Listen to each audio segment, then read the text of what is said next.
ఇదంతా anganwadi teachers town వాళ్ళు అంగన్వాడీ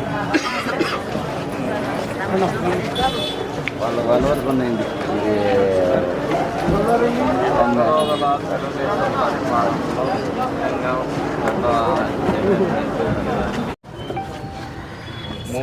రూపాయలు 2,200 నుంచి 2,000 రూపాయలు చేసింది చంద్రబాబు నాయుడు గారు. ఈరోజు మధ్యప్రదేశ్ ఉద్యోగాలు 16,437 ఉద్యోగాల గురించి నోటిఫికేషన్ మొట్టమొదటి బాగానే చేశారమ్మా.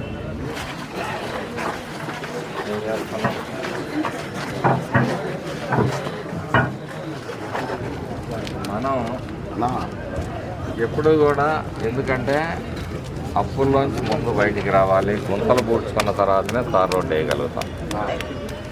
ఆ పరిస్థితుల్లో రాష్ట్రం ఉంది కాబట్టి రేపు అంతా బాగుంటే దీపావళి నుంచి గ్యాస్ సిలిండర్లు కూడా ఇచ్చే కార్యక్రమం చేపట్టాలని చెప్పేసి బాబు గారు ఆలోచన చేస్తూ ఉన్నారు. కాబట్టి మీరు గెలిపించిన ఈ ప్రభుత్వం మీకోసం పనిచేస్తుంది. ఖచ్చితంగా ఇచ్చిన వాగ్దానాలన్నీ కూడా అమలు చేసే కార్యక్రమాన్ని చేపడుతుంది.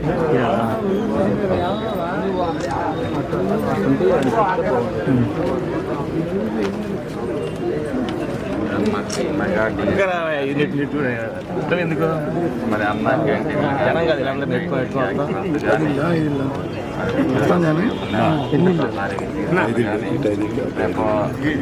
చంద్రబాబు నాయుడు గారు దీపావళి సందర్భంగా అందరికి కూడా గ్యాస్ సిలిండర్లు కూడా ఇవ్వాలని ఒక ఆలోచన చేస్తున్నారు. పార్టీ చేసిన సంస్కరణలు ఏ పార్టీ చేయలేదు. మొట్టమొదట అన్న ఎన్టీ రామారావు గారు కిలో 2 రూపాయల బియ్యం కానీ, పక్కా గృహాలు కానీ, అట్లాగే హార్స్ పవర్ 50 రూపాయలకి విద్యుత్తుని రైతులకు అందించడం కానీ అలా మొదలుపెట్టిన తర్వాత స్థానిక సంస్థల్లో మరి ఎస్సీ, ఎస్టీ, బీసీ మైనారిటీ వర్గాలకి రిజర్వేషన్లు లేవు. వీళ్ళు వెనకబడే ఎప్పుడు ఉంటున్నారని చెప్పేసి సర్పంచులుగా కానీ, మండల ప్రెసిడెంట్లుగా కానీ, వివిధ స్థాయిల్లో జిల్లా పరిషత్ చైర్మన్లు కానీ కావడానికి అవకాశం కల్పించిన పార్టీ కూడా తెలుగుదేశం పార్టీ. ఆ తర్వాత చంద్రబాబు నాయుడు గారు వచ్చారు, దీపం పథకం ఇచ్చారు మహిళల కోసం.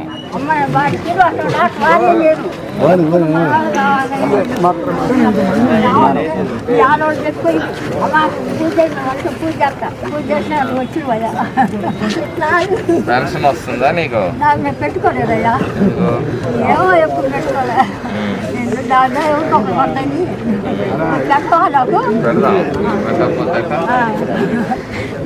ఈసారి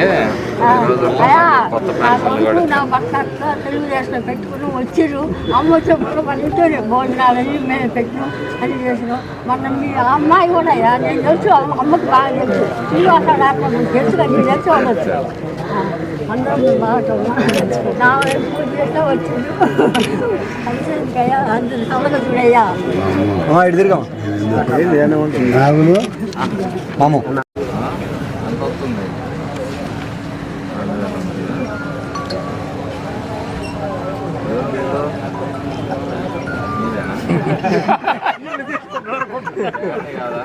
జగన్ది కాదా?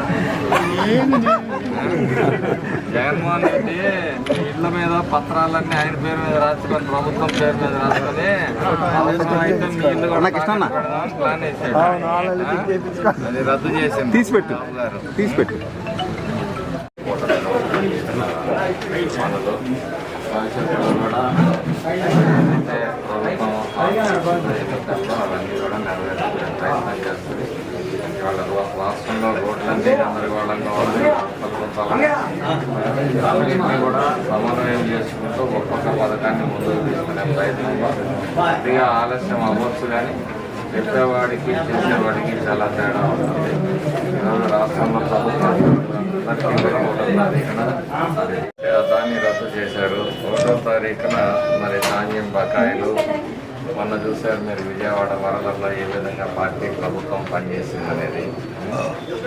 రాబోయే రోజుల్లో ప్రభుత్వం ఇచ్చిన హామీలను మీరు ఏదైతే గెలిపించుకున్నారో మన పార్టీ అని చెప్పేసి, మన ప్రభుత్వం అని చెప్పేసి వాటిని నెరవేర్చుకునే ప్రయత్నం ఖచ్చితంగా చేస్తున్నాం.